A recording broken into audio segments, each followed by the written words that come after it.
Once upon a time there was a boy.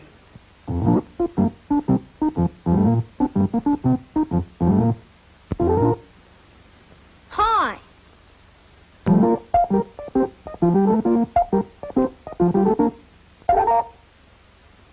And there was a library.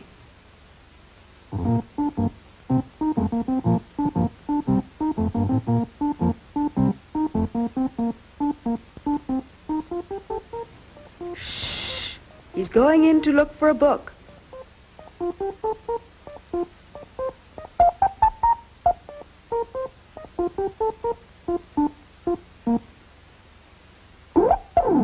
Ouch! Be careful. You are hurting me. Who's that? It's me. The book you just touched. You see, much to the boy's surprise, he had discovered a magic book, a book that could talk.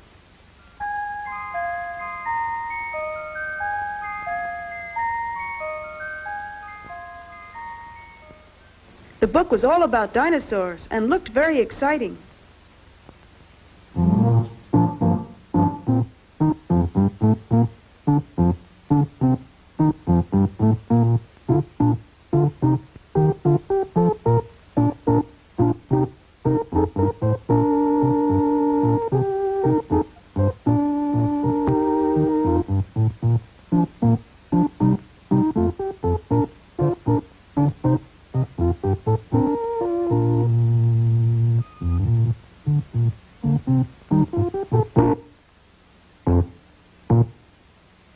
The boy could hardly wait to take the book home.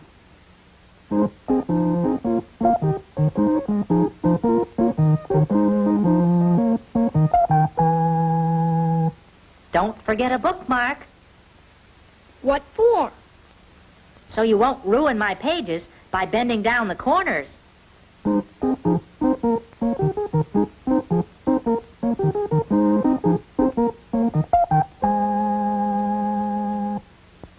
And so the boy learned the first step in taking proper care of books. Soon, however, the boy forgot about his new friend as he went off to play.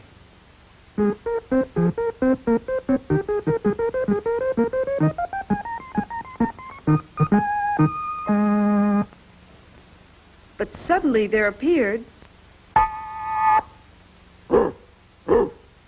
a dog. Oh dear! Oh dear! The book was frightened. It might be chewed to bits. Help me! Help! Help! Save me! Just in the nick of time, the boy heard the cries of the book and snatched it away from the dog.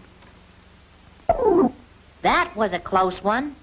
You should remember to put books in a safe place when you play. Next time I will.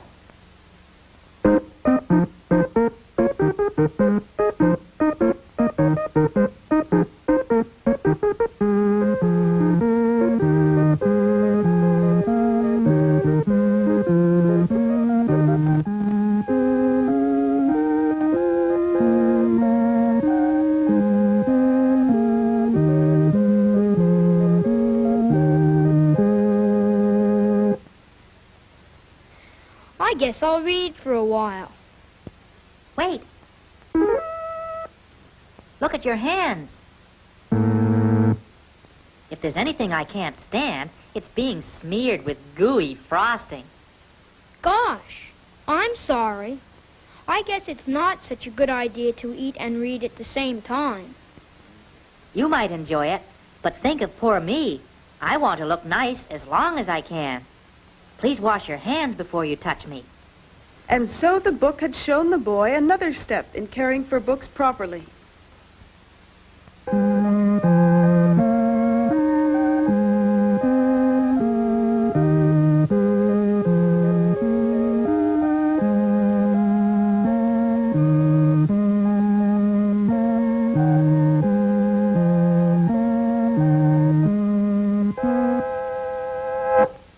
Ouch! Be careful.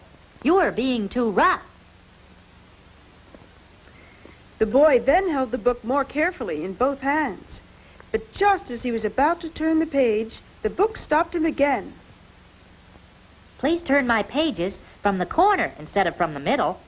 Look on the next page, and you'll see what happened the last time someone turned me from the middle of the page. Who did that? Let me fix it for you. No. The librarian will have it mended by a special method which keeps torn pages from getting all hard and crackly. I will try to remember all those things. The boy sat for a while and read, being very careful how he held the book and how he turned the pages. And so he read on until he had finished the book.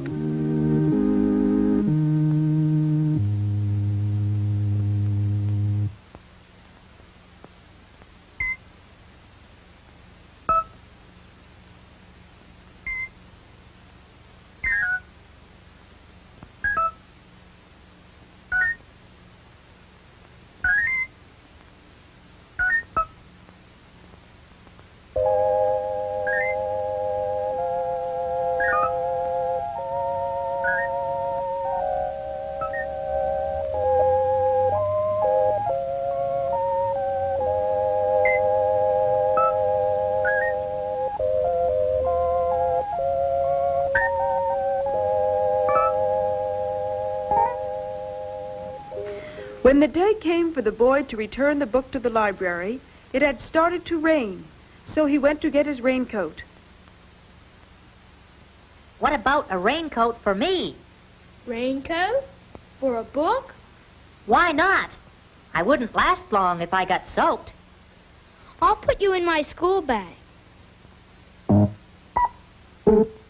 As soon as I find it.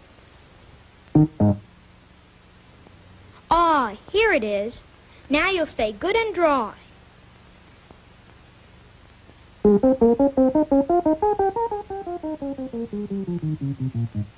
Magic book, where are you, magic book?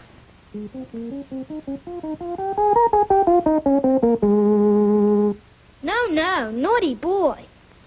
But it's up to you to keep books away from younger brothers and sisters. Sometimes they forget that you should never mark books with crayon or pencil. I was looking all over for you. Why didn't you call me? Because my magic voice is starting to disappear, and I need it to show you one more trick. It will help you to remember all the things you have learned about taking care of books. Watch. Use a bookmark. Don't bend corners. Keep in a safe place. That means both outside and inside. Wash your hands before reading. Hold carefully. Turn the pages from the corner. Let the librarian mend books. Protect from rain and snow. Keep books away from babies. Don't mark books. And there are my 10 basic rules for taking care of books. I wish I could keep you longer, but I know someone else will want to read you and hear you talk. I'll never be able to talk to anyone else. My magic is fading away. You will never forget me and all that I have taught you. I won't. Goodbye, and thank you. Good, and have fun reading. You may never hear a book, but each book that you read has a magic all its own. The real magic of books is what they tell us about our... And this can be discovered, this magic, by taking care of your books. Then others...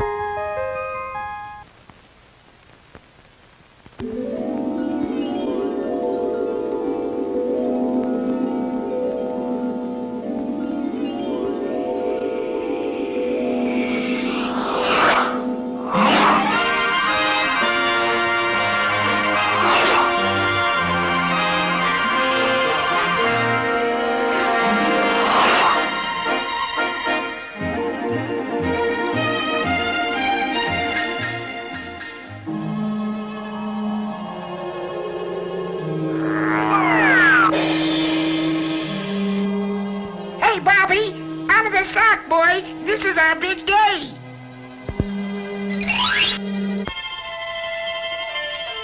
I'll bet it was Joe. Joe's my milkman. He goes to work real early. He has to get his milk truck all loaded, and that's a big job. And Joe's helper is always late.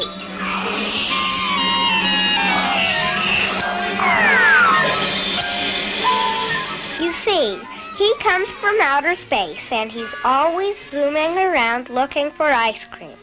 That's all he thinks about, I guess. Anyway, he keeps Joe company. I think it would be fun to help Joe deliver milk. Then I could go to the fire station every day and talk to the firemen. I guess they must drink lots of milk. Of course, I don't suppose Joe has too much time to visit or anything like that.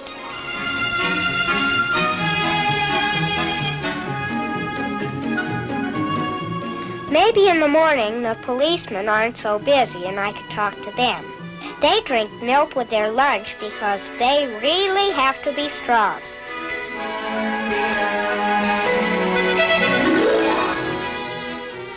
The mailman gets to work early too, so he and Joe are good friends. Too bad they can't stop and talk a while, but somebody in about every house is waiting for a letter or for milk and butter and things, so they both have to hurry. Of course, I could be a paper boy. That way I'd see Joe every day. But that wouldn't be as much fun as being his helper.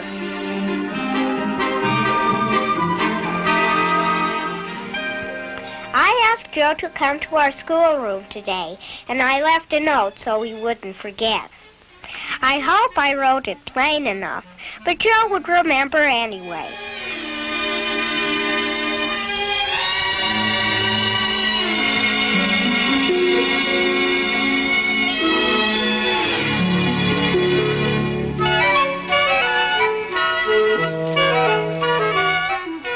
Mother says that breakfast is important to everything you do each day. The way you feel, the way you work, and the way you play. Have a nice day, Bobby. I will. Joe's coming to our room today.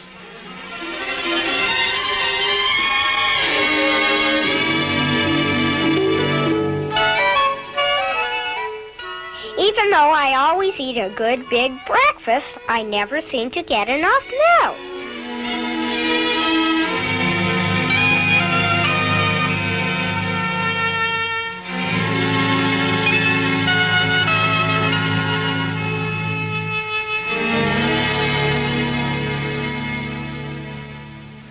Boys and girls, you remember we plan to begin our study of community helpers today by talking about the milkman, one of our most important community helpers. We're going to find out where he gets the milk which he delivers so cool and fresh to our homes. Bobby, you were going to find out if your milkman could visit us today. Will he be able to come? Yes, he said he would, and I wrote him a note this morning to remind him. That's fine. Now, while we're waiting, let's take a good look at the charts and displays Kathy and Susan have set up for us.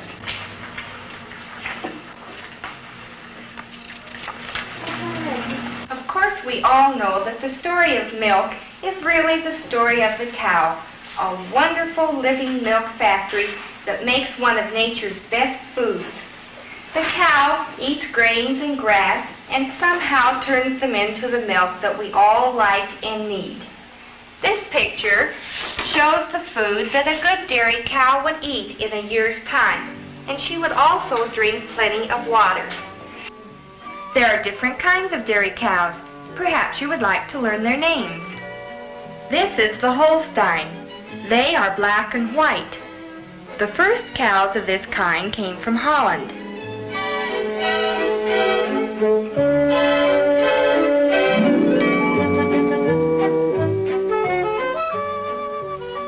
This cow with the light brown coat and the sharp white markings is the Guernsey. She comes from the island of Guernsey in the English Channel.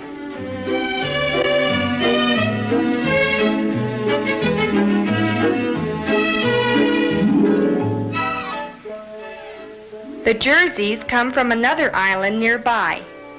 They are tan or cream color, shaded with brown and black.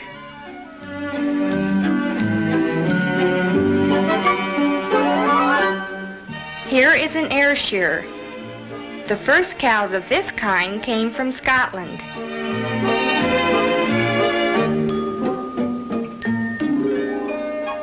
You can guess where the brown Swiss come from. They are strong and large. Sometimes they are used to pull a plow or a heavy wagon.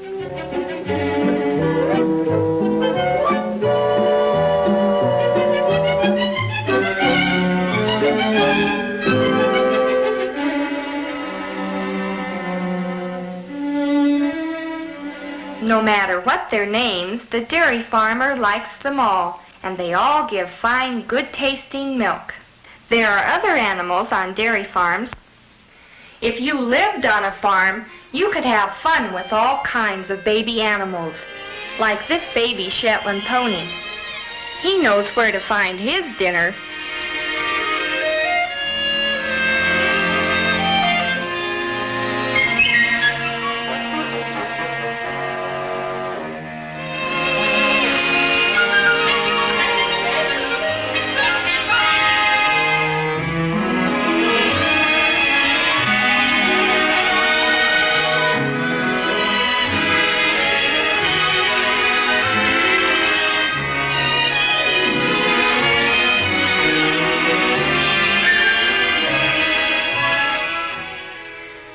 Of cattle is done in barns or on lots.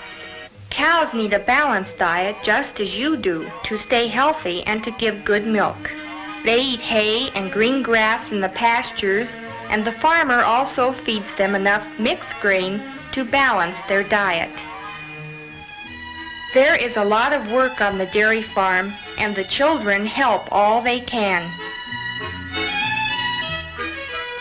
An important part of the cow's food is stored in the tall building called a silo. The milking parlor is usually a separate building near the barn.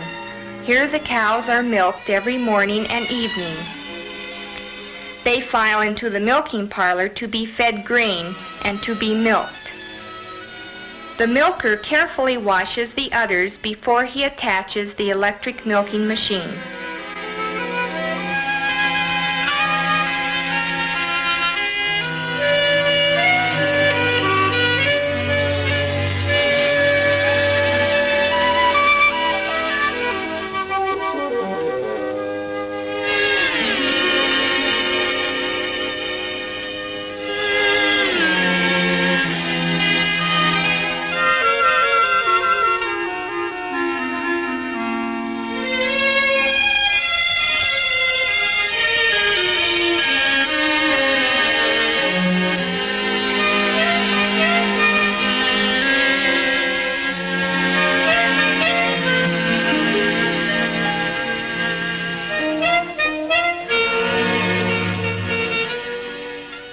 Milk from the cow is warm.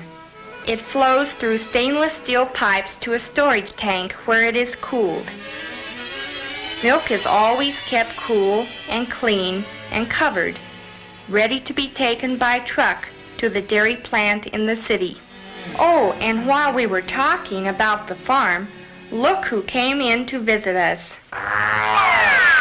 Thought I'd never get here. Had to finish my ice cream. Hey, let me tell about the next part where the milk goes to the... Be still now, Half-Pint. But I just wanted to tell her... But wait until we've been introduced. All right, Bobby. This is our Milkman Joe, and he has his helper with him. We're so happy you could visit today. We want to thank you for inviting us. Yes, Judy? What's his name? My name's Half-Pint. Mr. Half-Pint. Mr. Half-Pint.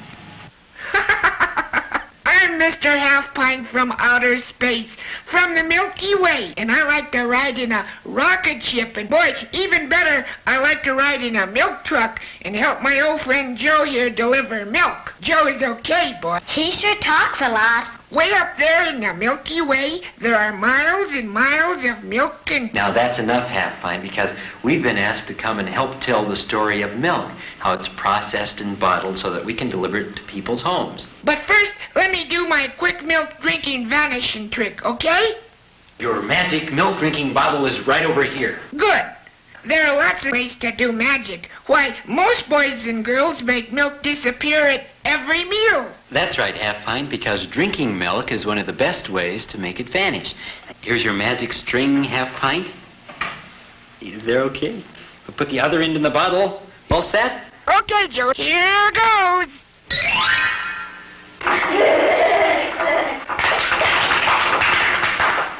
Your teachers told you what happens at the dairy farm.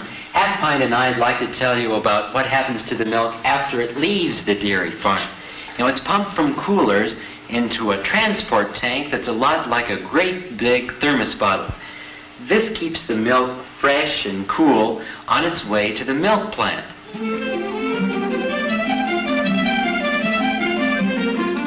The big tank truck goes to each dairy farm and drives right up to the milk house.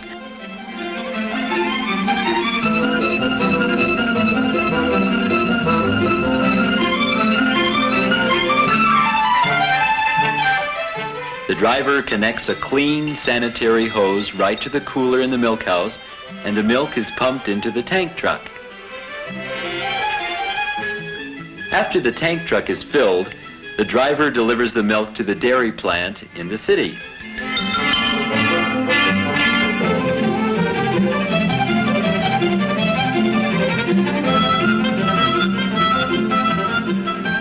The milk is again pumped the milk tank truck into a sanitary storage tank inside the dairy plant.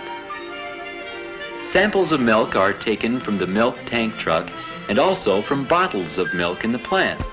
These are checked in the laboratory to assure a top quality milk supply.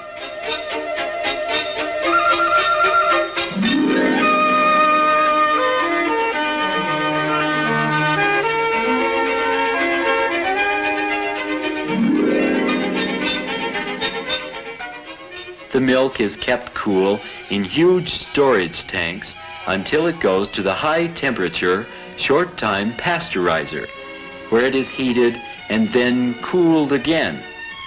This is a homogenizer, a machine that breaks the butter fat in the milk into tiny drops so that all the milk has the same creamy flavor. Your milk comes in glass bottles or cartons. Most of the cartons are formed right in the dairy plant, then filled and sealed.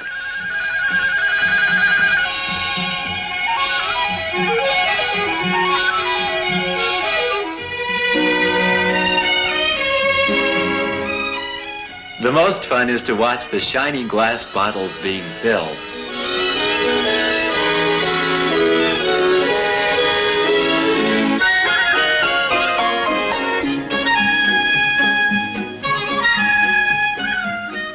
Boy, what I like is the way the milk just goes whoosh, and the bottle is filled.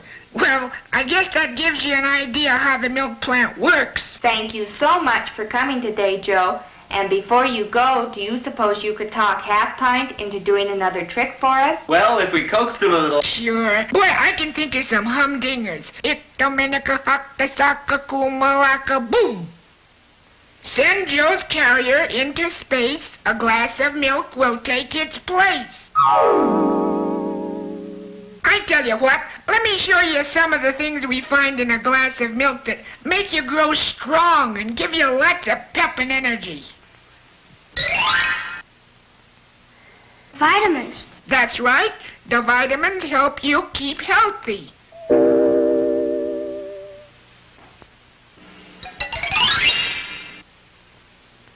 Minerals, too. Fine minerals that help build bones and teeth.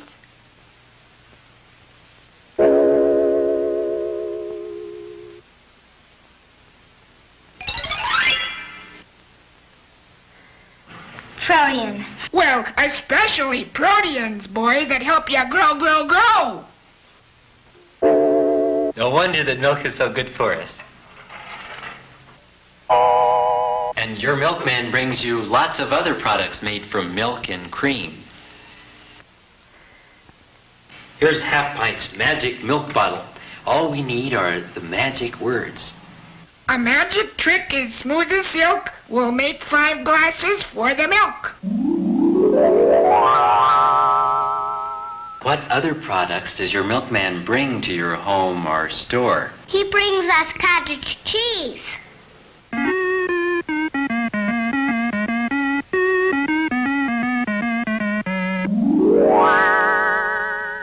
You know something? You know how I like cottage cheese? I like it on salads, and it's kind of a good snack. I eat it. That's fine, Half-Pint. Now, what's another product? Cream.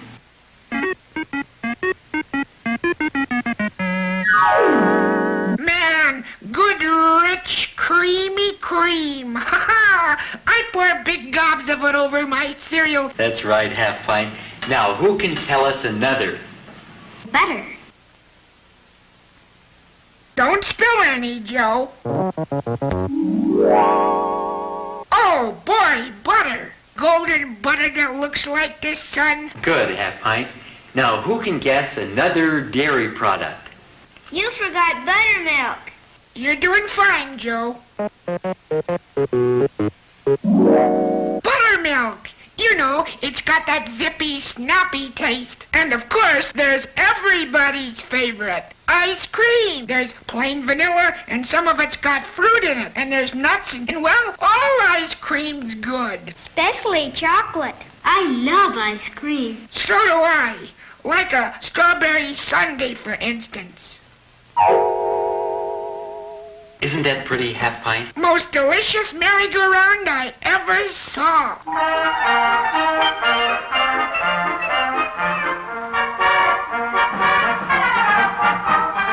And now, Half-Pint, we'll need some more magic words in order to get our carrier again. A magic pass will do the trick and bring our carrier back real quick. You did that real quick and very good. Here's our carrier right back again.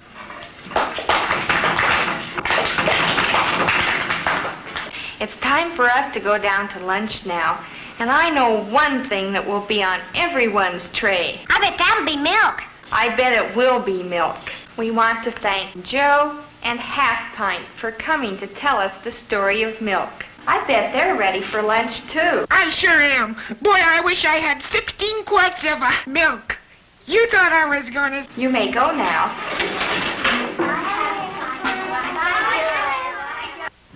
Boy, I sure feel sorry for kids who don't get all the milk they want, like we do. I'll bet just about everybody in the whole world likes milk and all the other things made out of milk. Of course, Half-Pint loves ice cream, only at lunch our class likes lots and lots of milk. Well, I'm glad I learned about milk and how Joe and all the others work to bring it to us every day. Someday I'm going to visit a milk plant in a dairy farm, too.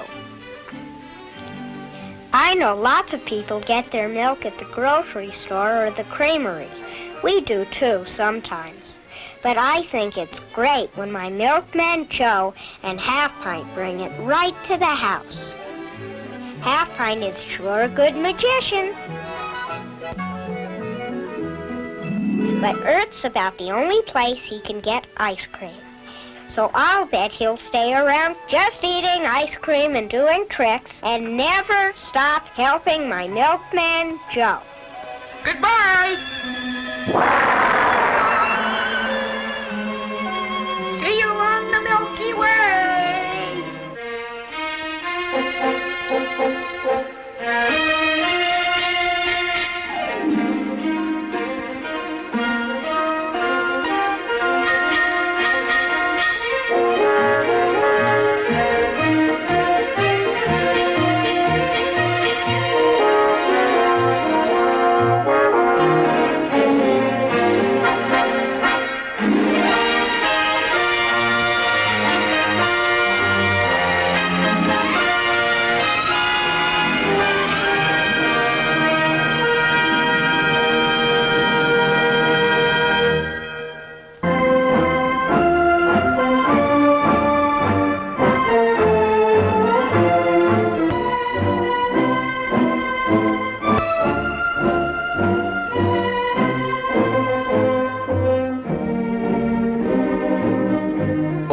century ago, nuggets in the beds of mountain streams made California famous as Golden State. Today, more than 200 years after the Mission Fathers first brought oranges and lemons to the West, colorful harvests of citrus fruits carry on the golden tradition. And the blossoms fill the air with fragrance. Oranges, lemons, and grapefruit thrive on the slopes which have been changed from semi-desert into a vast garden by waters channeled from mountain streams. Today, Western citrus brings both health and fun, all wrapped up by nature herself in the soft but strong packages which preserve the freshness and health-giving elements of oranges, lemons, and grapefruit until they reach our homes. Good to look at, good to eat.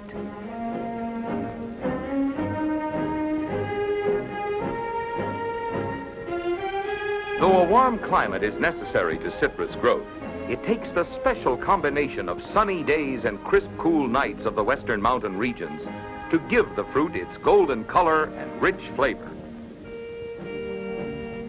Thousands of acres of groves make citrus a very important part of western agriculture. Just look at this. The city is moving right into a fine old grove, and the orange grower has to move himself and his family out where he has room for today and tomorrow, and a lot of tomorrows to come. These groves are located on the foothills of the Sierras, which border California's great San Joaquin Valley, for many years one of the world's rich citrus areas.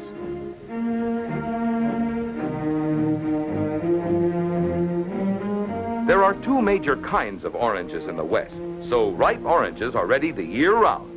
This is summer. Valencias are ripe on the trees. Believe it or not, this is winter. The navel crop is ready for market.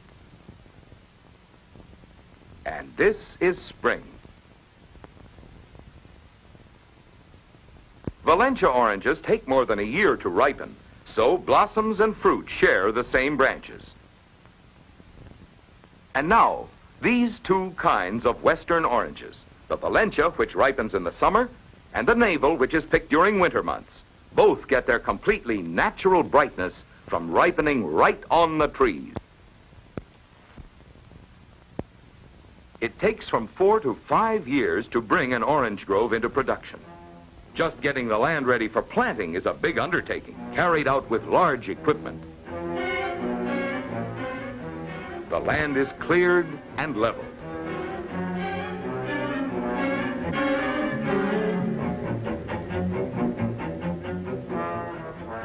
High places are cut down and low places are filled in, so that irrigation water will flow evenly all through the grove. In California and Arizona, if you waited for rain, your young trees would die of thirst before they even got started. This is the ripper with its giant tooth. The earth below needs to be loosened, so the young tree roots can spread and grow.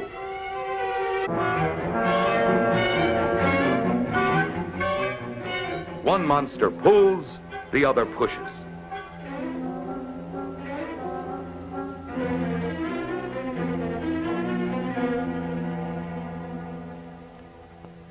Young citrus trees start their lives in nurseries, where they get a lot of special attention. Part of this special attention is budding. A tiny creative center is hidden in the bud at the base of each leaf. These buds are selected from the best branches of the finest trees, because the buds determine the quality and the quantity of future harvests. The bud is placed inside the bark of a young tree called a rootstock seedling, itself grown from seed selected to grow strong, healthy roots. This will be an orange tree. By a similar operation, we could bud the rootstock seedling to produce either lemons or grapefruit.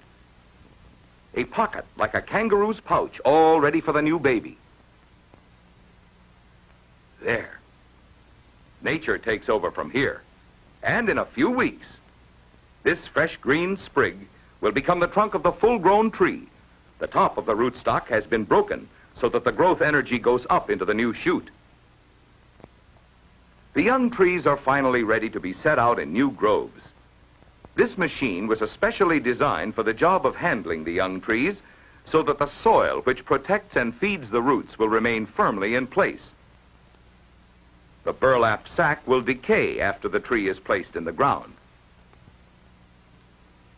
Trees are spaced to give each one plenty of room to grow and spread.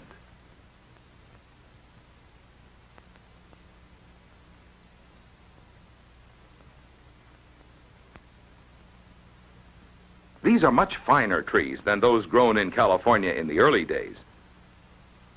They will grow more fruit and better fruit. These have been raised with scientific care. Just as important are the advances in irrigation. Except for occasional fall and winter rains, water comes to the groves from the winter snows and summer rains which fall upon the West's great mountain ranges. The canal supplies the outlets at the upper corner of each grove. Then the water flows in underground pipes to smaller outlets along the grove's edge. Water anytime, no need to wait for rain. The grower can flood these furrows whenever the roots below need moisture.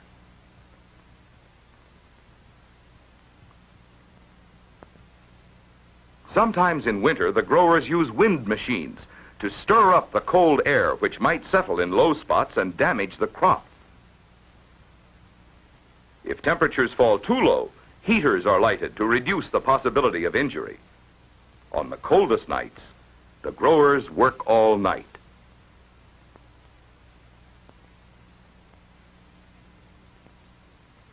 Snow on the mountains, flowers around the ranch house, and a golden harvest ripe on the trees all at the same time. Oranges are picked only after they are tree ripe. Unlike most other fruit, they can remain on the trees in perfect condition for a long time after they are ripe. So picking goes on during every season of the year. After picking, the big job is to get the oranges from the grove to the market quickly. First, they go to the packing house with its railroad siding. But there's a lot to be done before the cars are loaded.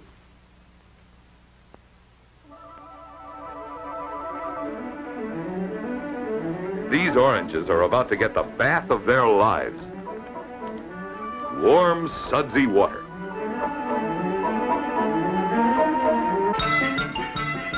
Scrub till they sparkle as they move over spinning brushes. Now, a clear, cool shower.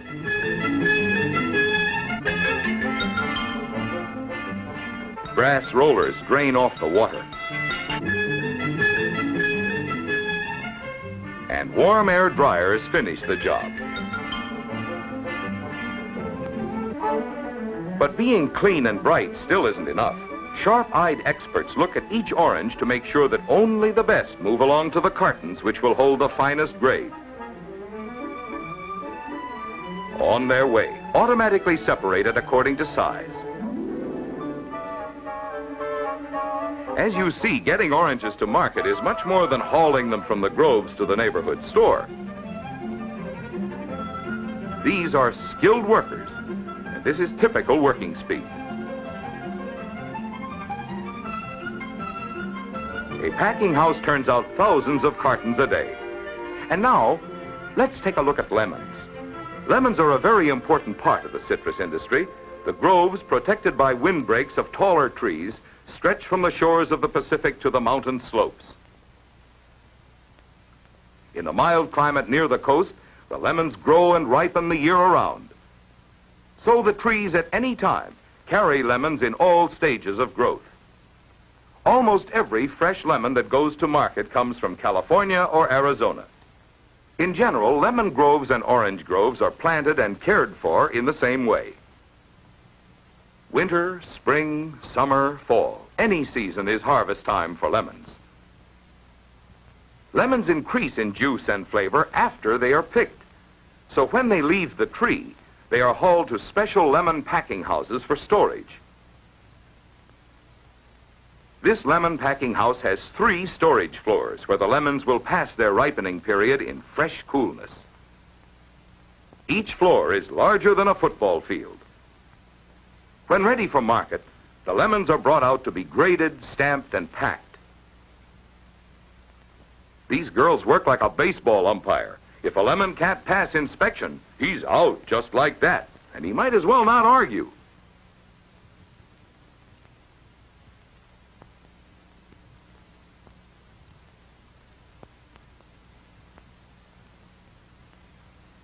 After the lemons have been separated according to size, soft moving belts carry them to the packing cartons.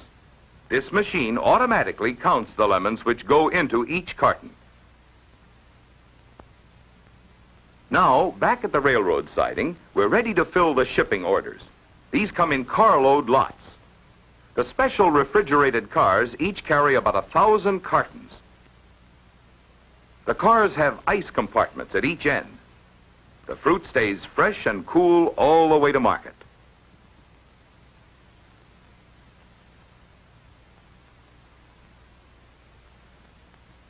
These cars will travel the long steel rails to eastern markets. The Citrus Express will have a special right-of-way on its cross-country journey. Throughout the western states, big, powerful refrigerated trucks go directly from the packing houses to markets in large and small communities. But trains and trucks cannot reach the many important overseas markets. This is Los Angeles Harbor, where each year hundreds of thousands of cartons are loaded into ships which travel the seaways to ports all over the world. This ship is taking on enough lemons to fill a freight train 40 cars long.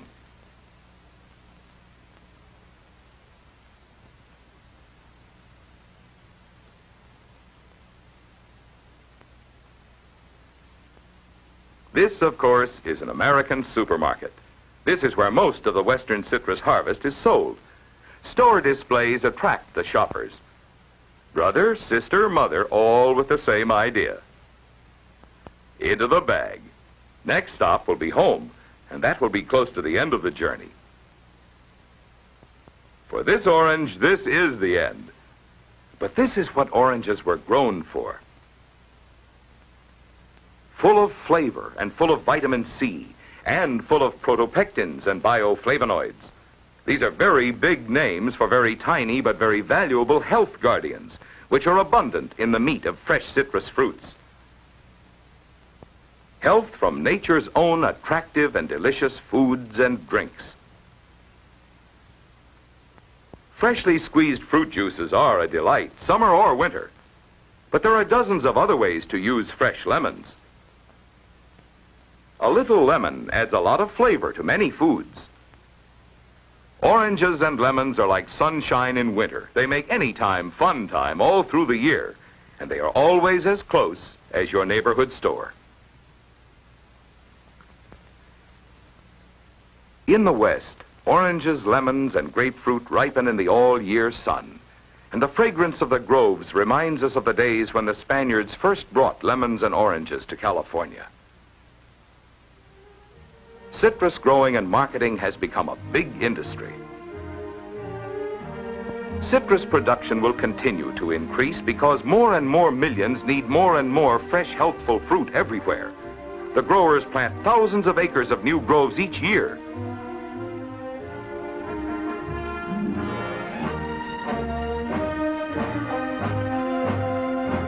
And they will continue to ship their harvests across the land and across the 7 seas.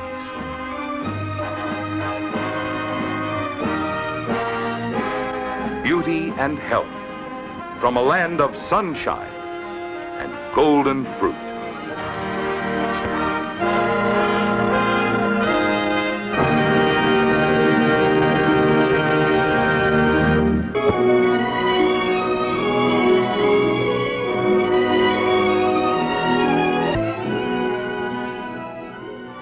Softing out across the floor of the land where it embraces the lofty Grand Tetons. Here in the fertile expanse of the West is home for that welcome guest at tables all over the world, the American potato. Once regarded as a bulwark against famine, the potato today has taken on an exciting new look. Success in that wondrous new career must depend on the careful application of man's growing scientific knowledge, coupled with the resources provided by a bountiful nature. In the late spring, soil that will yield abundantly must be plowed and worked to just the right texture for the seedbed. Elements taken from the soil by previous crops may be restored by plowing under a green crop such as alfalfa. Rich in nitrogen, the alfalfa plant also adds excellent humus, increasing water-holding capacity. Feeling the compelling urge of the growing season, the eyes of the seed potatoes show the first signs of new life. These potatoes are tested, certified label seed stock, true potato aristocrats. Raised in disease-free seclusion, they boast a heritage of quality and top production.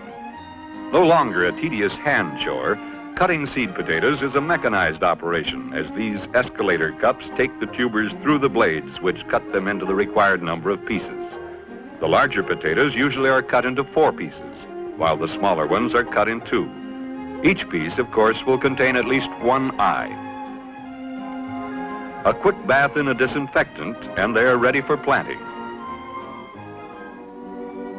In the continuing process of mechanical evolution, new machines, such as this novel seed cutter, bring further labor saving in sizing potatoes automatically before they are sacrificed to the keen blades.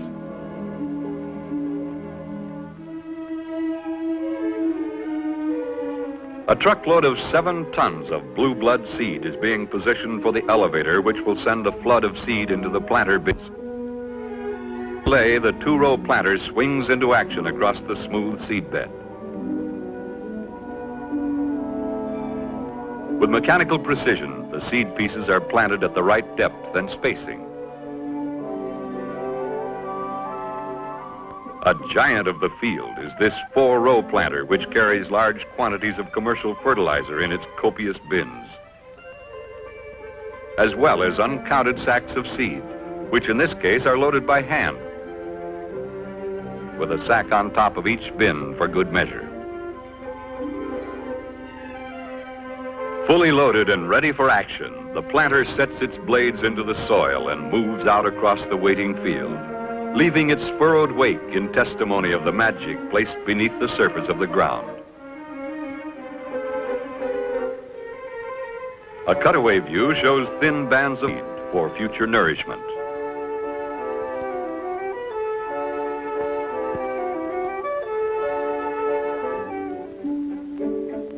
Regular cultivation helps keep down weeds and promotes growth. The growing plants respond eagerly to the gentle influence of water, which unlocks the rich nutrients in the soil. Regularity and sufficiency of supply means that methodical irrigation is the answer to steady and constant growth for strong, mature plants that will produce a high yield. Gentle summer showers from clear skies are dispensed by sprinkler irrigation. But whatever the methods used, all the components that contribute to good growth must be utilized to produce a magnificent field like this. Hastening nature's maturing process, the airplane is called upon to dust the field with chemicals that will prepare the plants for early harvest. More down to earth is the beater, which beats off the top growth, hastening maturity. A heavy roller performs a similar function, preparing the potatoes for harvest. Harvesting potatoes has its dramatic aspects as great machines roll over the land, laying bare to the inquiring eyes of man the rewards for his months of labor and investment. Now the crop is secure from the ravages of weather and pests. The golden flood of rich tubers wrested from the soil are gently elevated and passed into slow-moving trucks, which pace the harvesting machines with unswerving precision. It's a mechanized process with a human touch to ensure maximum efficiency. An important link in getting these fine potatoes to the consumer in good condition starts here in the field. The canvas cover protects the load from sun and wind, while it is transported to grading shed or storage. This large rotary type digger employs rubber buckets to elevate the newly dug potatoes into the truck.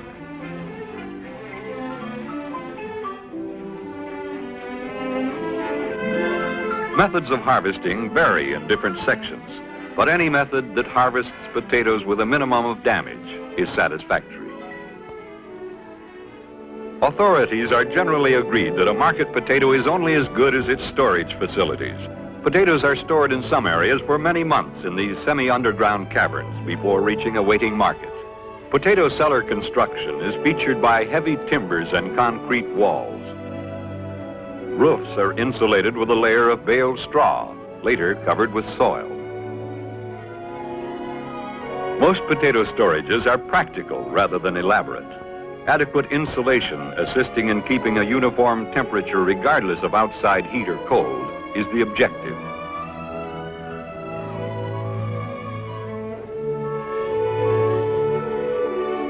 The Quonset type of storage facility is popular, and prefabricated arches make for rapid construction.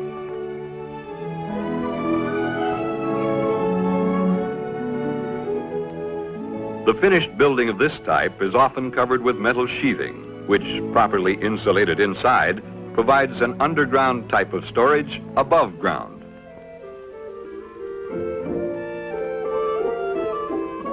Good ventilation is provided by air intakes and outlets. And in winter, heated air maintains the desired storage temperature in these heavily insulated potato castles.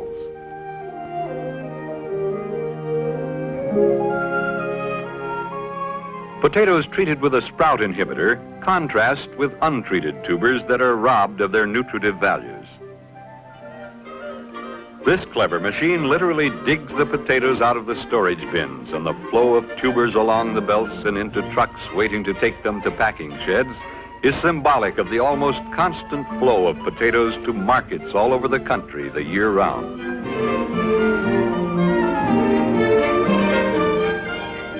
Although they may have been in storage for a considerable period of time, these potatoes are just commencing their graduating exercises, which will put them in vegetable markets everywhere in washed and polished perfection.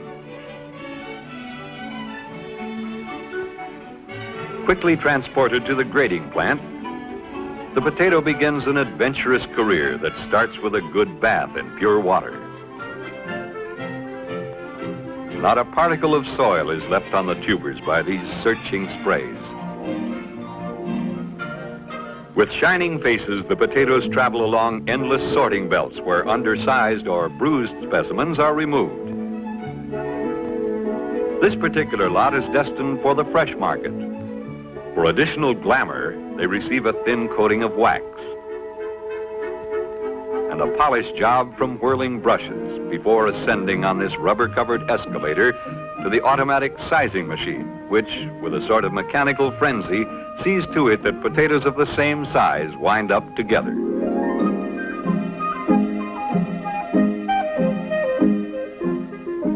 This intricate machine is reserved for aristocrats of the potato world. Only uniform large potatoes, the baking kings, get this treatment, passing over weighing devices which find even so little as an ounce an insurmountable barrier to joining the elite.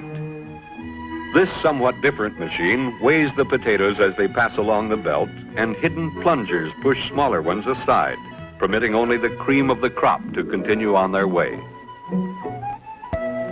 After the select bakers, others make their way to their ultimate destination in a sack bearing the coveted designation U.S. number 1.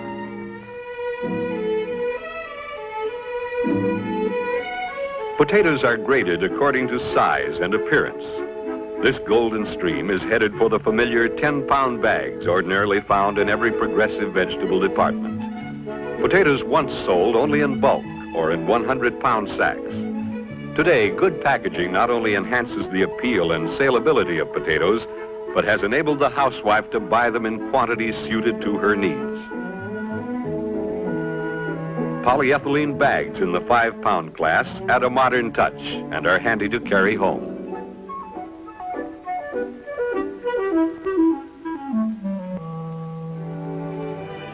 Many of the finest potatoes go off to market in strong fiberboard cartons, which not only offer maximum protection, but present an eye-catching exterior and a pedigree of origin of these top-notchers.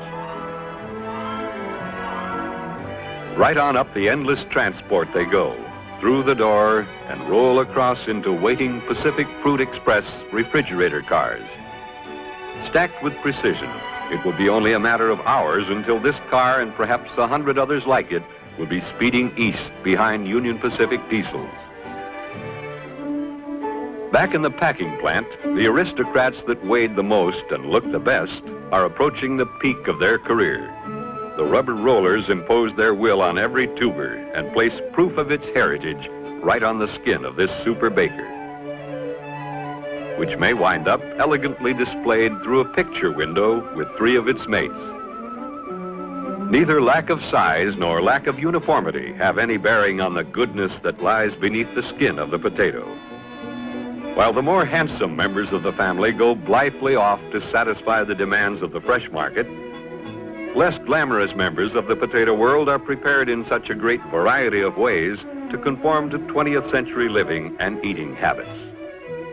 On their way to the cutters, these potatoes will come out in the familiar strips of the French fried potato, as American today as the hot dog. A brief immersion in a sugar solution prepares them for the ultimate. But on the way, some off-colored offenders are removed.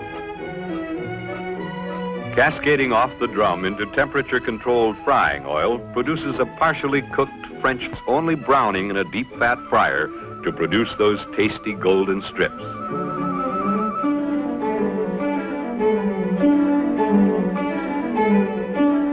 Freezing is accomplished almost instantly, and the potatoes are quickly packaged with minimum delay.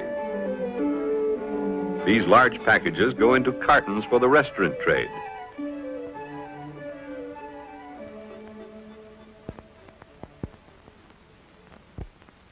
When any food is frozen, the complexities of shipping, storing, and displaying are compounded.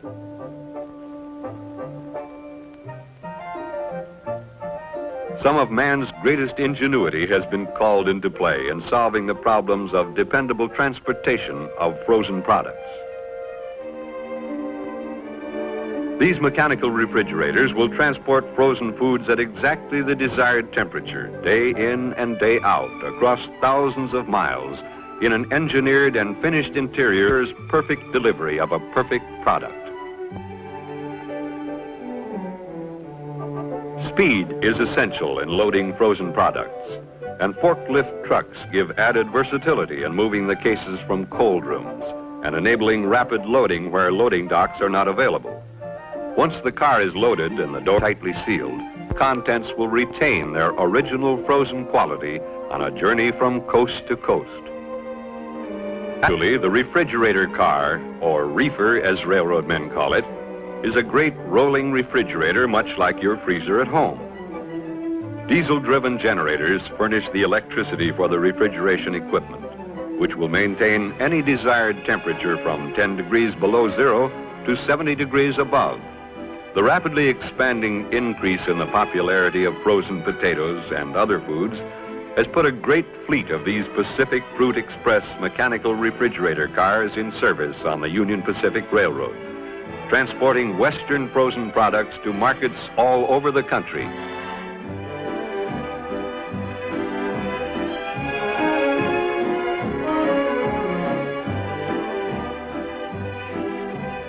One of the greatest advances in the transportation of frozen foods is protection devices.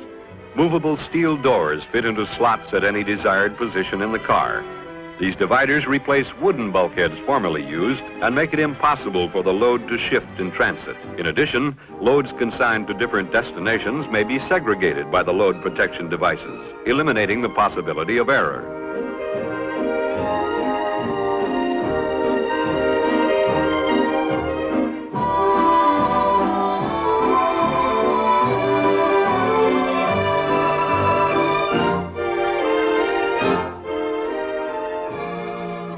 One of these cars has a capacity of up to 130,000 pounds of frozen product, representing economical, controlled temperature transportation at its best.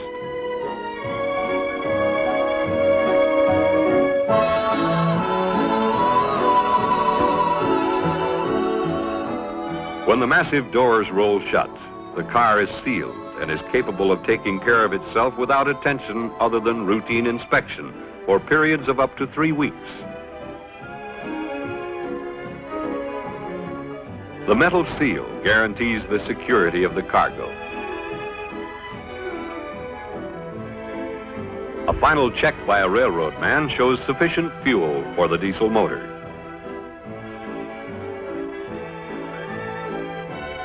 The temperature of the car is revealed to be 5 degrees below zero, cold enough for even an Eskimo.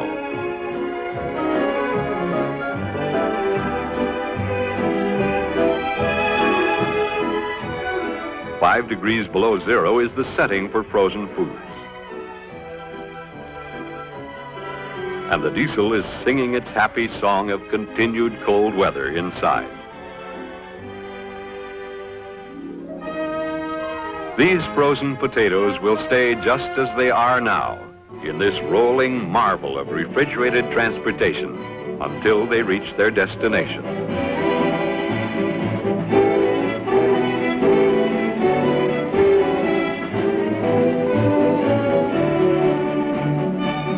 Back in the processing plant, more French fried potatoes are rolling into packages for home consumption. These potatoes are browned more than those for the restaurant trade. In the production of quality frozen foods, 2 things stand out as most important: quality control and rapid handling. Constant vigilance ensures the former, while almost complete mechanization guarantees that from the moment the French fries go into packages until that package is sealed in its final wrapping, a minimum of time will have elapsed.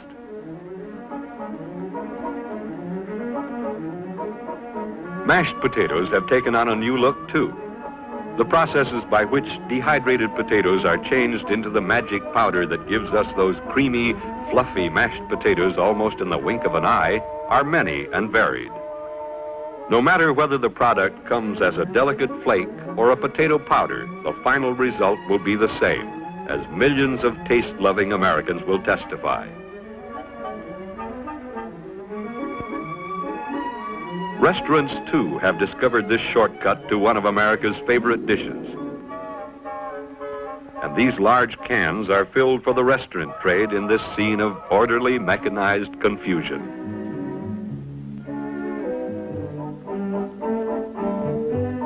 No matter in what form mashed potatoes come, the envelope that holds just enough for 2 awakens an enthusiastic response from the harried housewife, who arrives home just minutes ahead of her husband. Who said diamonds are a girl's best friend?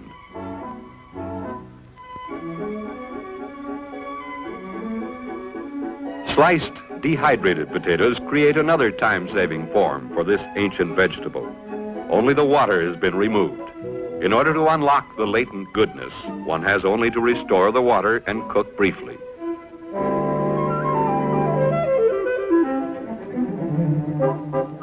Partially fried, these nuggets come out of the hot fat, a delicious golden color ready to be quick frozen. Diced potatoes come in both dehydrated and semi-dehydrated frozen forms. They're great for soups, chowders, and stews.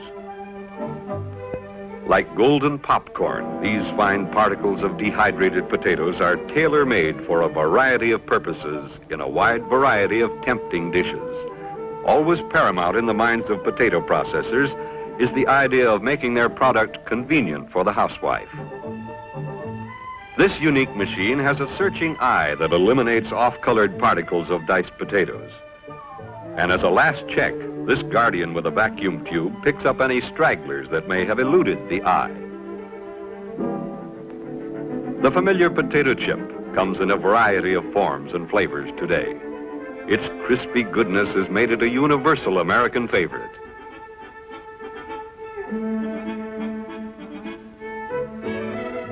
Improved packaging in multi-walled envelopes means improved keeping qualities, and eye-catching labels mean increased sales.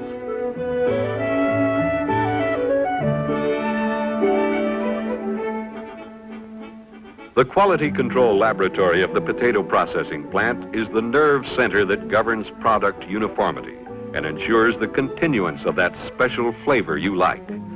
Tests may vary from simple observation to more elaborate testing, such as these mashed potatoes are undergoing.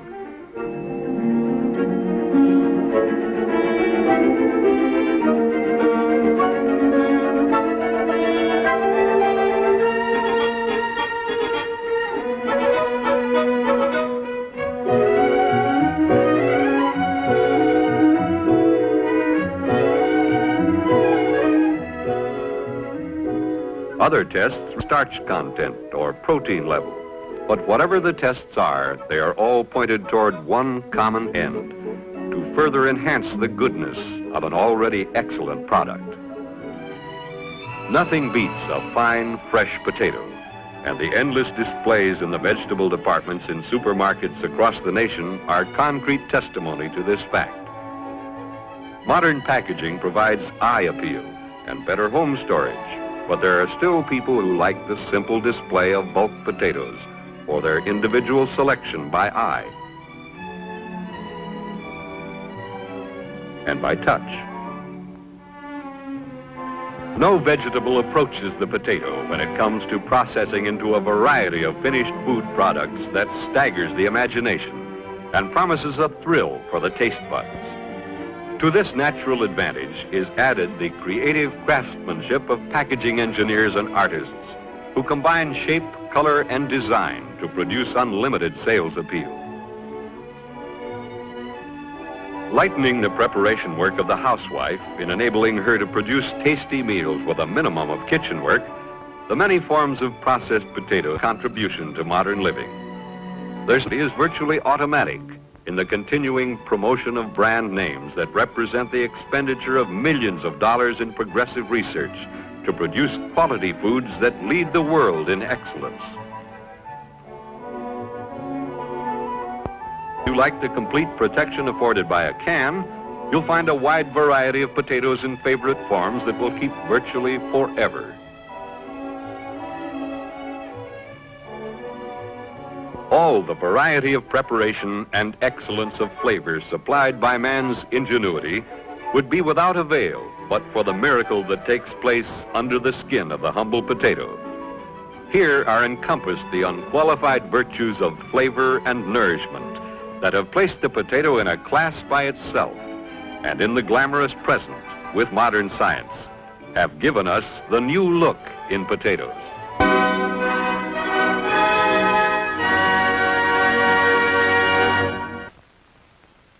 And Joan and Jerry Johnson are at their favorite fishing spot. What is it that Joan sees and points out to Jerry? Frog by his rounded, light-bordered spots. He's at least 3 years old. For the frog, this dragonfly resting on a rock nearby would be, but the frog won't get this one.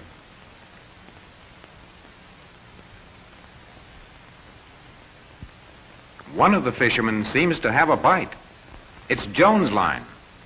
She waits until the fish takes the bait. There. She hooks the fish, and in he comes. Jerry's getting ready to take him off the line. Here he is, a sunfish. Not very large, but big enough to keep. Jerry knows just how to take the fish off the hook. Now it's time to go home. Joan sticks the sharp fish hook in the cork. That's a safe place for it. That's all the fishing for today, but Joan and Jerry will come back to the pond many times during the summer months. On their way along the road that leads back to the farmhouse, Joan notices some June wildflowers. They are wild roses growing in the tall grass beside the path, growing fresh and bright in the June sun. Joan leaves them where they are. Wildflowers and billowy white clouds sailing across the blue sky are signs of summer. The tall grass, too, is a sign of summer, the season when things grow fast. Near the pasture is the field where Mr. Johnson is cultivating young corn on this bright June day. The Johnson tractor pulls the cultivator along the rows of growing corn. The cultivators break up the hard earth around the corn plants. The corn Mr. Johnson planted in May is growing fast now that the days are warm and sunny. Everything is growing. In the orchard, there were only blossoms a few weeks ago, but now on the same branches are small green apples. And high up in the apple tree, a young robin has grown big enough to leave its nest.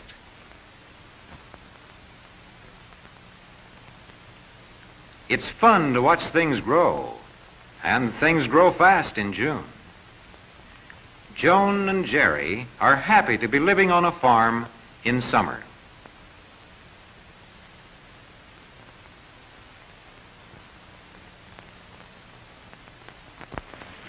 Now July is here, and it's haying time in the fields of the Johnson farm. The tractor goes round and round the field with a sickle bar attached to it, cutting the fresh green clover.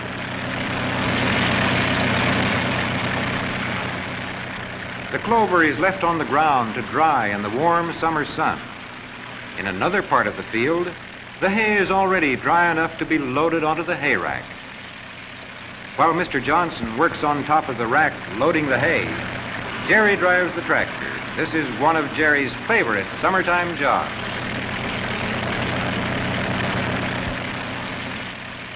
This loading machine saves a lot of hard work on a hot day. But piling up the steady stream of hay keeps Mr. Johnson very busy.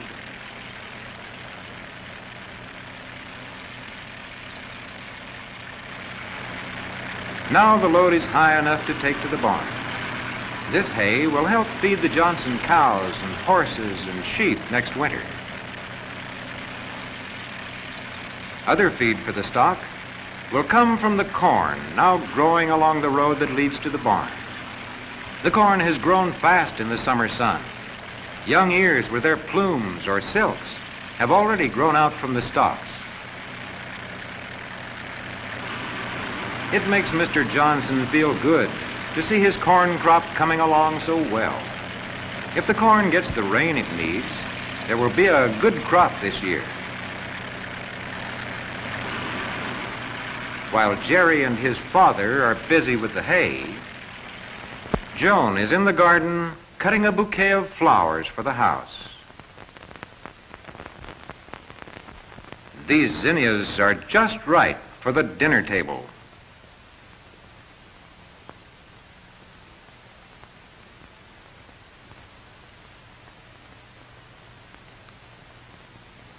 And now over at the barn, the hay is almost all unloaded.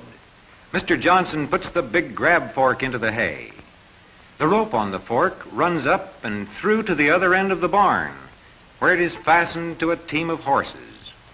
As Jerry drives them forward, the horses pull on the rope and lift the hay up toward the hayloft. The horses keep on pulling until the hay goes all the way into the loft.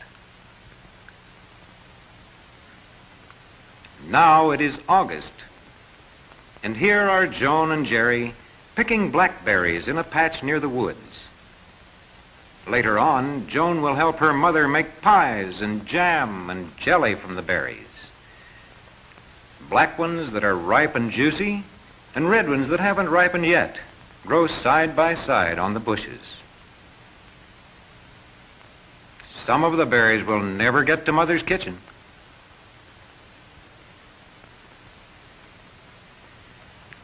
That's enough berry picking for today, but more will be ripe tomorrow.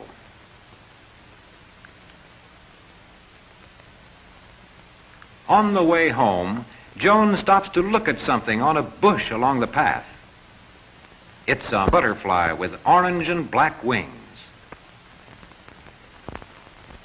And right over there is another butterfly. There are many kinds of butterflies in the pasture on this day in August.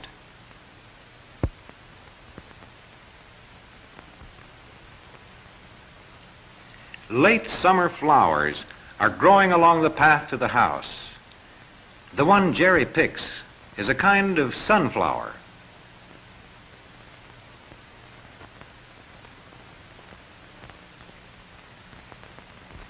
In the garden near the house, Mrs. Johnson is at work. The tomatoes are at their best now. Stooping to pick the tomatoes is hard work for Mother. And this is a good chance for Joan and Jerry to help. This year, the vines are heavy with tomatoes ripened by the August sun. Jerry is careful not to bruise them. Mother will can some of these for the family to eat next winter.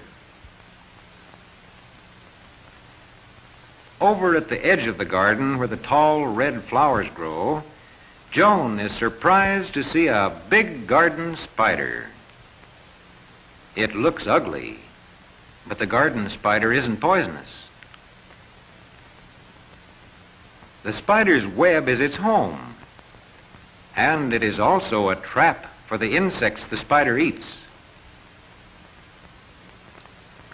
In the shade of a tree near the house, Mrs. Johnson is preparing a surprise for Joan and Jerry.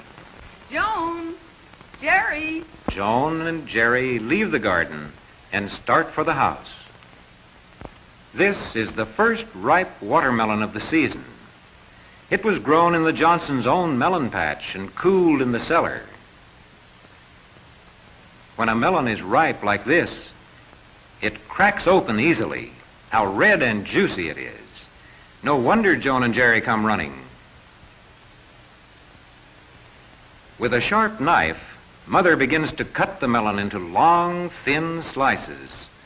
Slices that are easy to hold and easy to eat. It tastes just as good as it looks. Watermelon is a summer treat worth working for and worth waiting for. Yes, summer is a good time to live on the farm. Summer, the time when days are warm and everything is growing.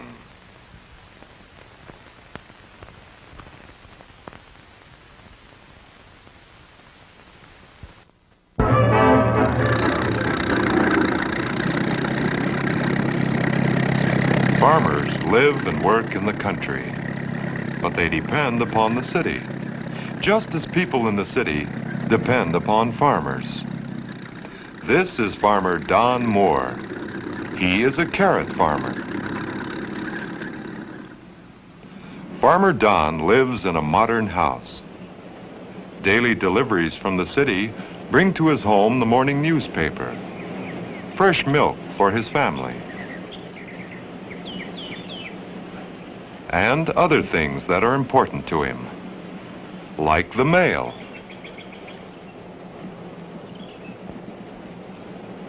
There are some letters,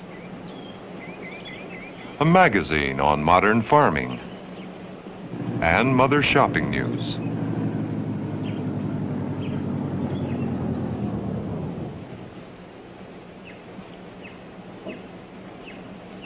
Every day, the bread man brings fresh bread from the bakery in the city.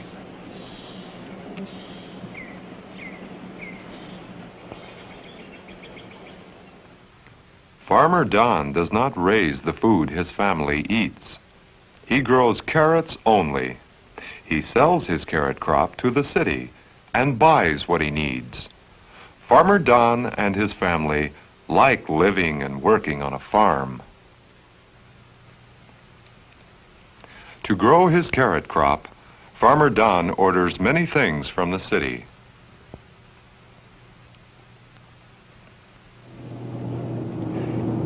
He orders gasoline to run his tractor. A truck from the city delivers gasoline to a pump on the farm.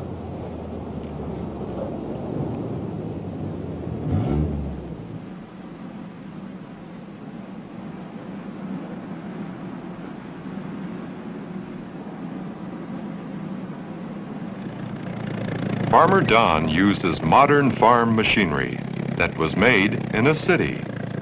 He knows just what to do to raise good carrots.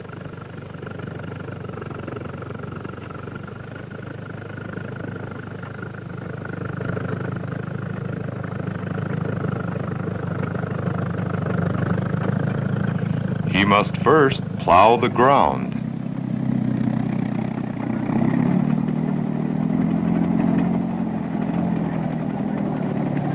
The blade of his plow digs up the soil.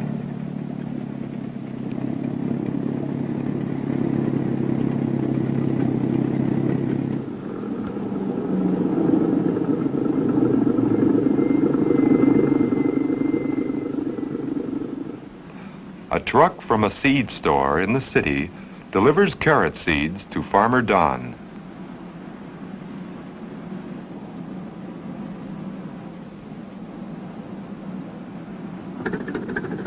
To plant the seeds, he uses a machine called a planter.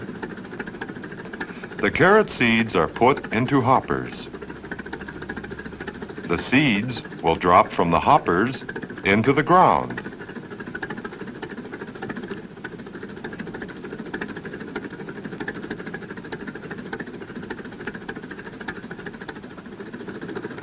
As the planter moves down the field, the seeds will drop into rows, or furrows. Soon the carrot seeds begin to sprout.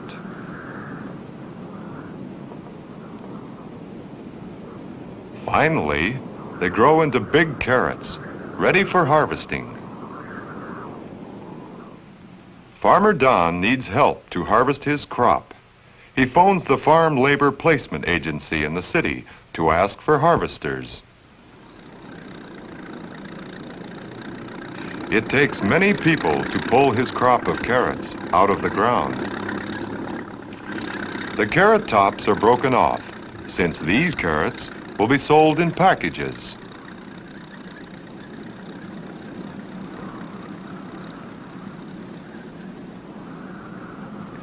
Soon the field boxes are filled with carrots.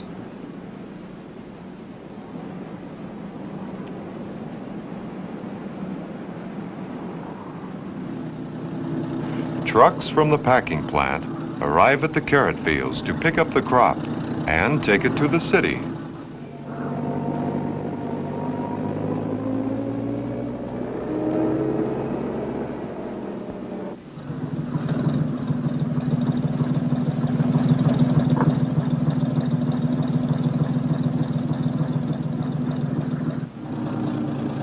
The boxes of carrots have been stacked for the loaders. The loaders quickly lift the carrots into the flatbed field trucks.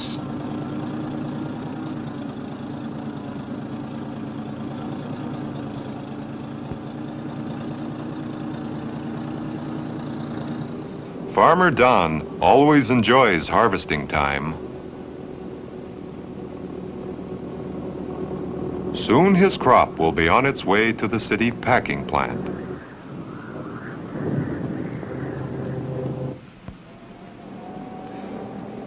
This is the packing plant in the city, where Farmer Don will sell his crop.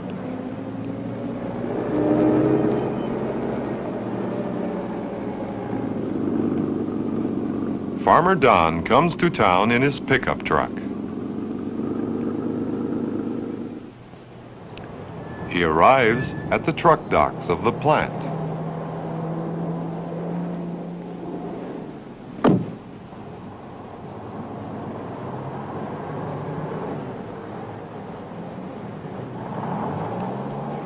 He sees that his carrots have been delivered safely. Farmer Don knows that many people in the city are needed to prepare the carrots before they can be sold in grocery stores. Inside the plant, the carrots are washed carefully by machines. Then packers weigh and package them.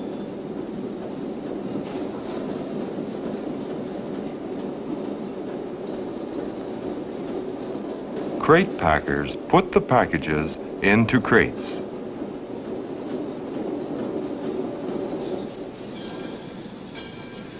Dock hands help ship the carrots to markets so they can be sold to people everywhere.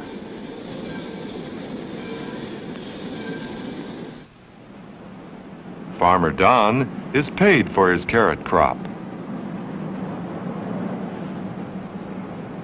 He takes his check to the bank.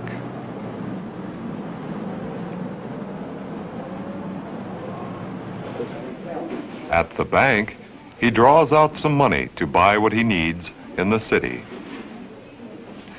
By spending his money in the city, he helps give work to the people of the city.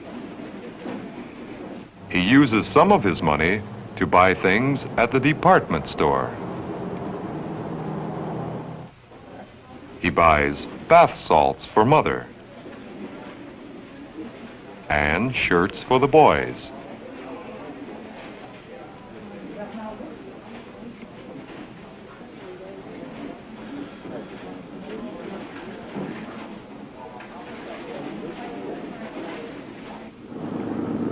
He depends on the city for his farm equipment. The Farm Equipment Company is an important place for farmers.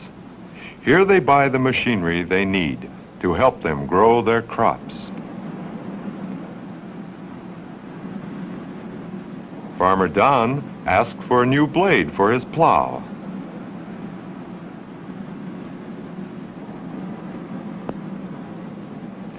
He enjoys looking at the new farm machinery.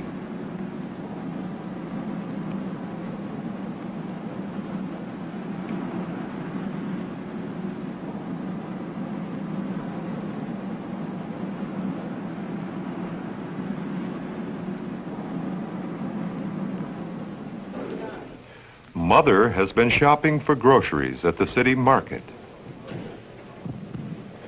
She buys potatoes and celery, frozen vegetables, and other foods for the family. Farmer Don doesn't grow these foods, but other farmers do grow them. Like Farmer Don, they sell their crops to the cities so that everyone may buy them.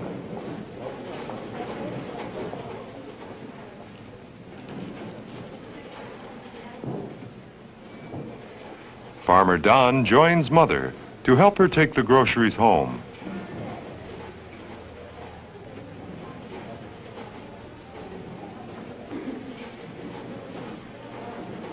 Behind them, he notices the bread man. What is the bread man buying? Carrots! Perhaps the same carrots that Farmer Don grew. People in the city and people on the farm help each other.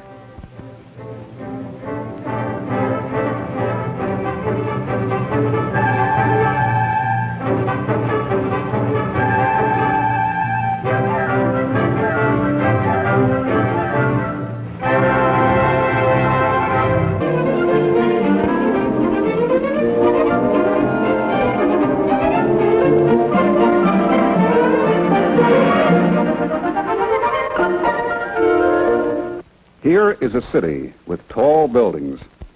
All of these must stand on firm foundations or bases.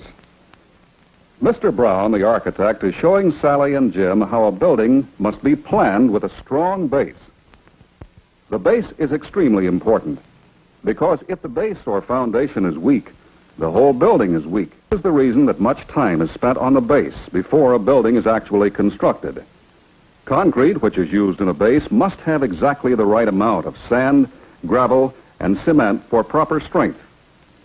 Construction workers must then build a strong frame on this base before finishers can make the building complete and beautiful.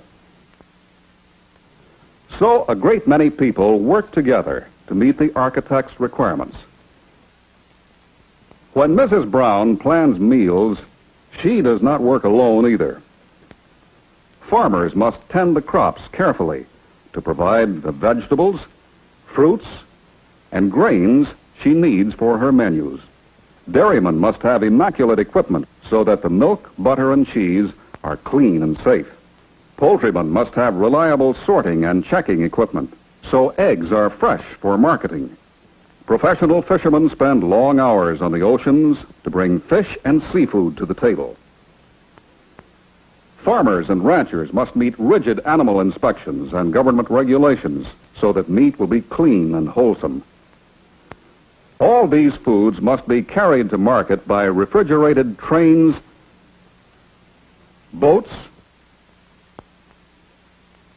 and trucks, so that they reach your dinner table in the best possible condition for you to enjoy. As Jim and Sally obviously enjoyed theirs. Mr. Brown must have liked his meal, too. Look at that plate.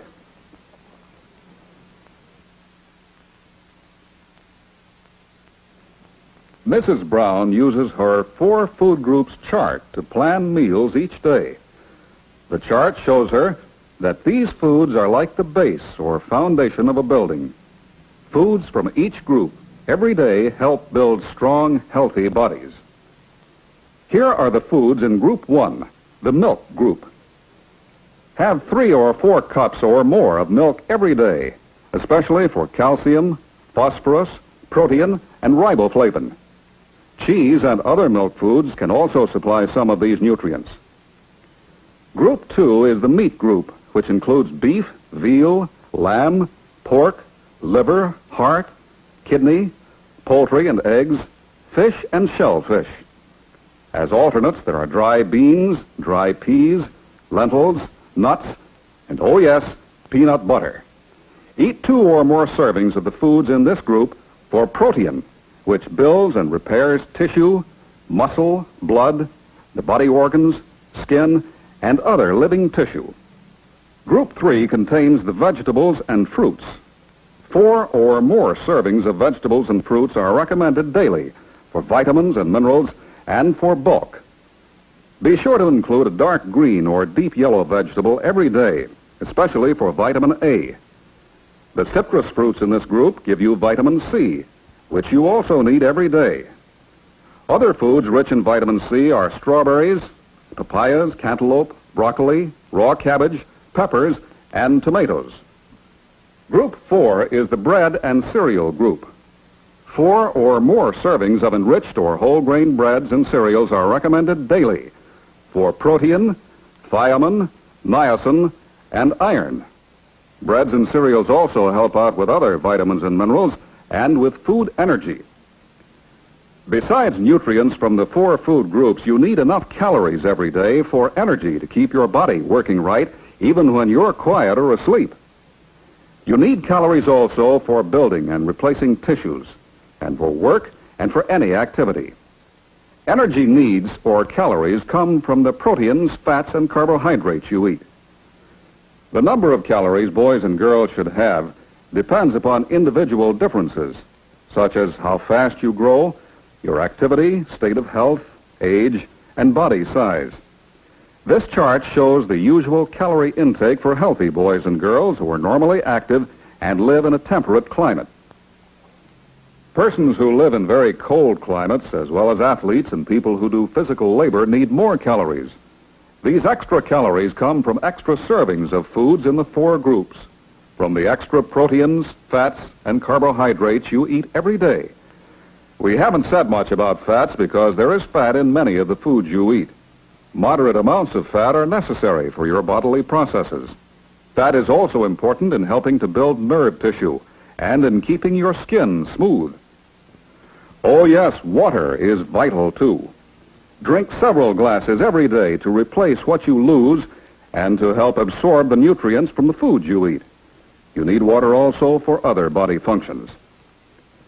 When you eat is important too. Your body is using food all 24 hours of the day. Sally and Jim eat their breakfast at about 7 o'clock. It's a hearty breakfast using nutritious foods mentioned in our 4 food groups. An excellent start for the day. Final inspection by Mrs. Brown, and they're off for school.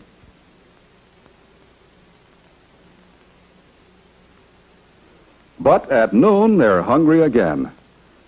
And Jim remembers the 4 food groups when he chooses his lunch.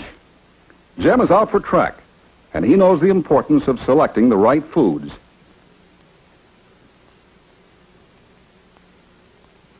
Let's see what's on his tray. Stew, bread and butter, salad, rice pudding, and milk. Smart boy, Jim. Some of Jim's friends bring their own lunch. Let's see what Jerry has for his lunch. A sandwich with plenty of meat. Also vegetables, fruit, and milk. A well-balanced lunch. Sally gets out of school at 3 o'clock. Dinner isn't until 6 o'clock, and Sally's hungry. But no need to worry. Sally always gets milk and fruit after school.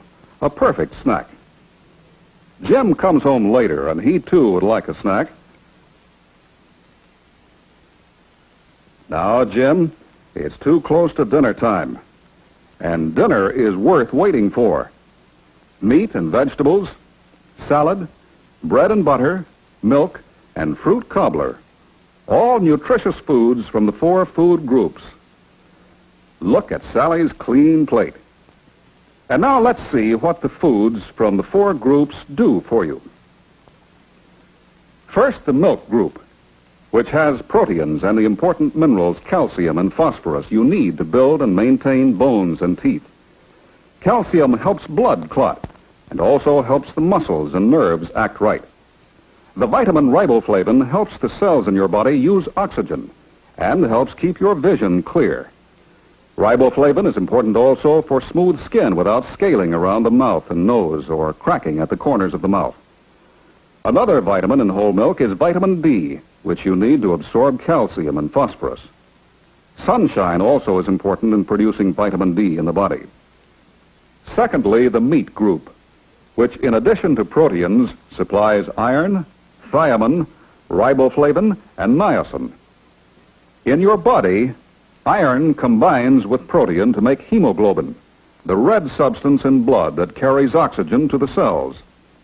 Thiamine is necessary for appetite and digestion and for a healthy nervous system. Thiamine also helps change substances in food into energy for work and heat. Niacin helps body cells use oxygen and change sugar into energy. Niacin is important for healthy skin and mucous membranes, including the lining of the digestive system. Group 3 has the dark green and deep yellow vegetables you need for vitamin A, which helps keep the skin and mucous membranes healthy and resistant to infection. Vitamin A also helps your eyes adjust to dim light. The citrus fruits in this group furnish vitamin C, which you need every day to help cement the body cells together, to keep the walls of blood vessels strong, to help resist infection, and to help in healing. The bulk provided by vegetables and fruits is important in helping the process of digestion. Group 4, the bread and cereal group, is a source of protein, thiamine, niacin, and iron. Although these nutrients are similar to those in Group 2 foods, 4 or more servings of breads and cereals are needed to provide the right mixture, such as you saw in the concrete being used in the strong base for the tall building. So you see how important it is to eat foods from each of these 4 groups every day. Remember the foods in each group and how well-balanced meals help you keep active, well, and happy.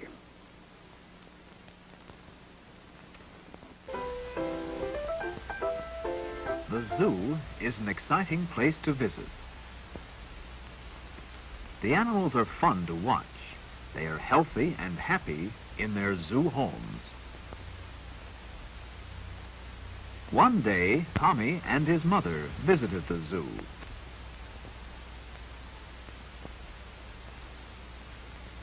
Tommy wanted some...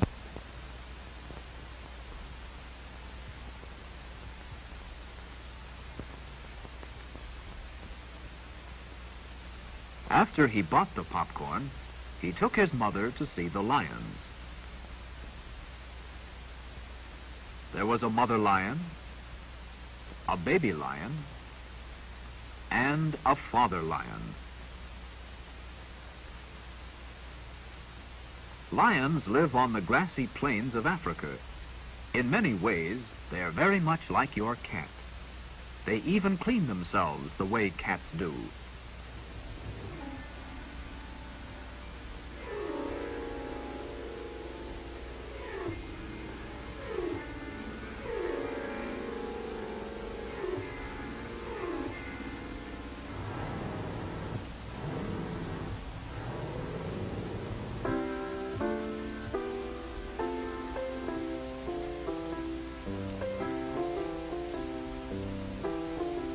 Tommy and his mother watched while the father lion cleaned the baby.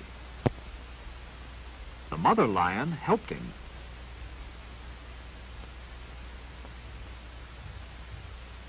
Then Tommy and his mother went to look at the monkey family.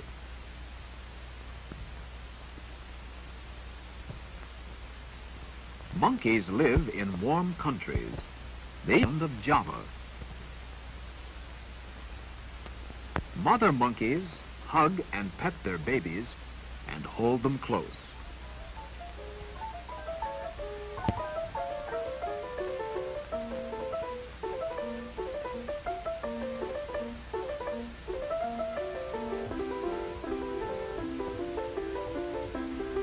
Tommy and his mother watched the hopping kangaroos.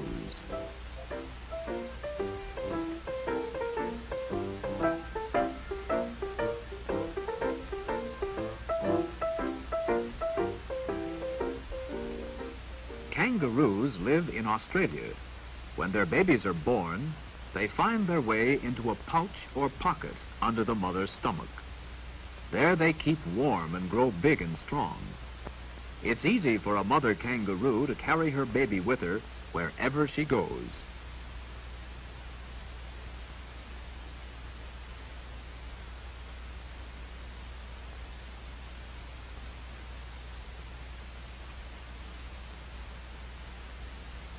Tommy waved goodbye to the kangaroos.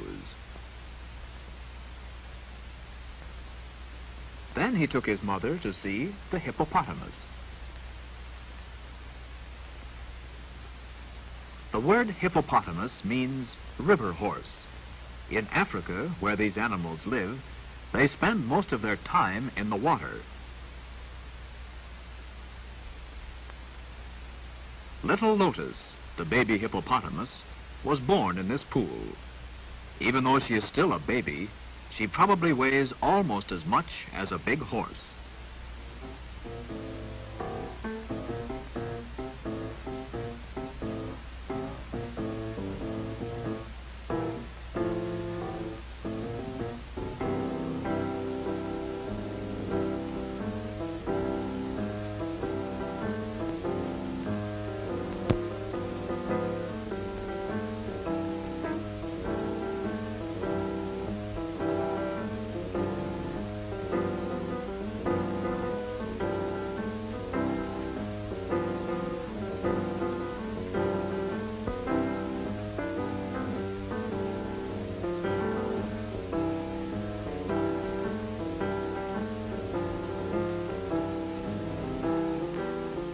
After they eat, Mother takes baby Lotus back into the water.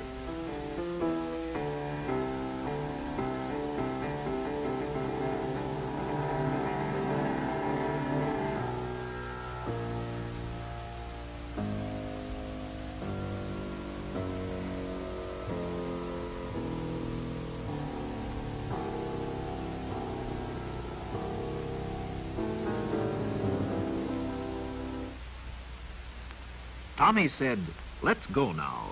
Daddy will be here soon to take us home." But as Tommy and his mother started to leave, they saw another animal that lives in Africa. This is Susie and her baby Andy. They are chimpanzees.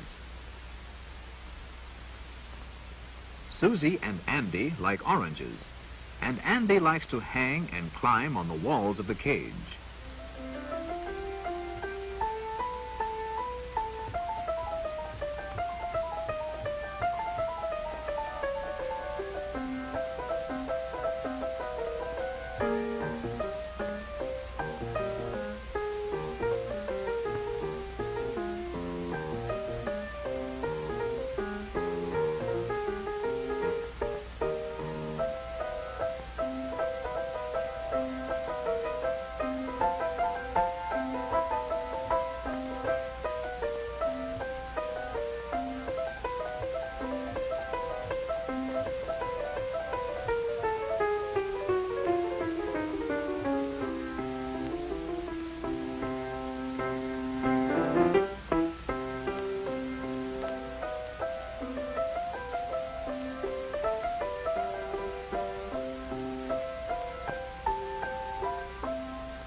loves his mother, and Susie loves Andy, too.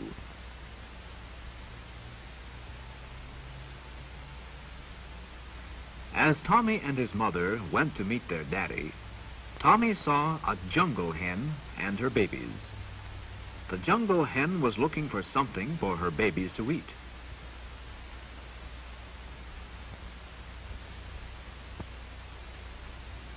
Tommy threw them some popcorn.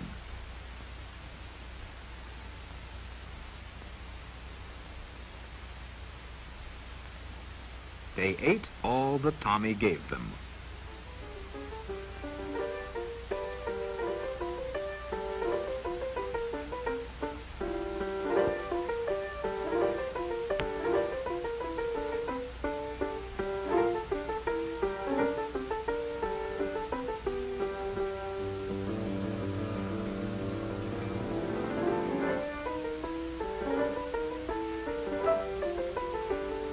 Tommy said to his mother, "All the animal mothers take care of their babies just like you take care of me."